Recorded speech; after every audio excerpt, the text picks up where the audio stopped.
Hello. Hmm. This is the first time that I'm getting in touch with you all to clarify something, and I think this will be the first time that I'll be thinking twice before I speak my heart because I'm anxious that my words might be misinterpreted. So forgive me if I take a while longer than usual to communicate my thoughts. Mm. And I'd like to do this in English.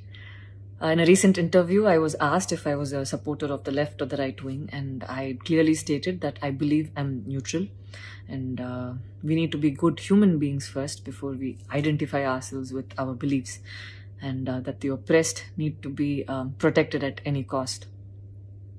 So, further into the interview, I went on to elaborate on how I look at things, and I had quoted two references which had a huge impact on me and which left me traumatized for days.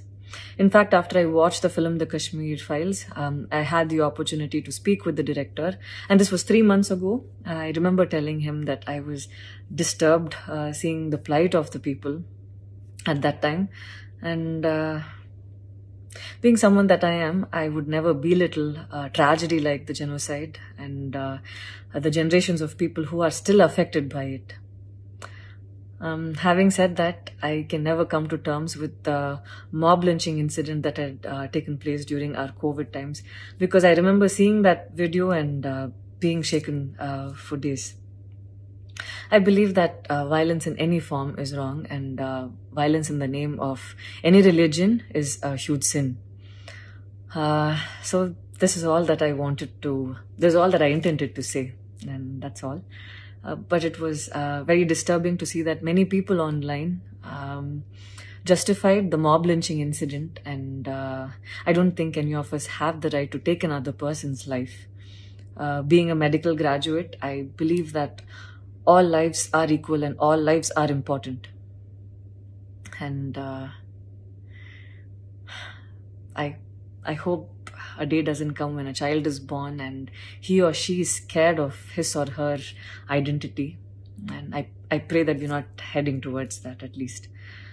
14 years of my life, my school life, I remember every day going to school and chanting, "All Indians are my brothers and sisters. I love my country and I'm proud of its rich and varied heritage."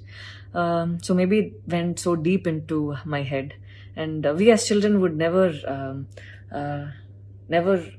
differentiated each other based on culture or caste or religion. So anytime I speak, it comes from a very neutral ground, and I was very surprised to see that whatever I had spoken was taken in a completely different way. And it was also very upsetting to see that a lot of prominent personalities and websites had carried a snippet from the previous interview that I had given, even without seeing the complete interview or the genuinity behind what was said. I would like to take this opportunity to thank the people who stood by me the last few days, because I remember feeling so alone and conflicted, wondering what I did wrong. And it was heartwarming to see that a lot of people raised their voice in support of me, and I felt like they knew me for who I am. So thank you so much for making me feel like I wasn't alone. So I wish you all happiness, peace, and love. Thank you so much.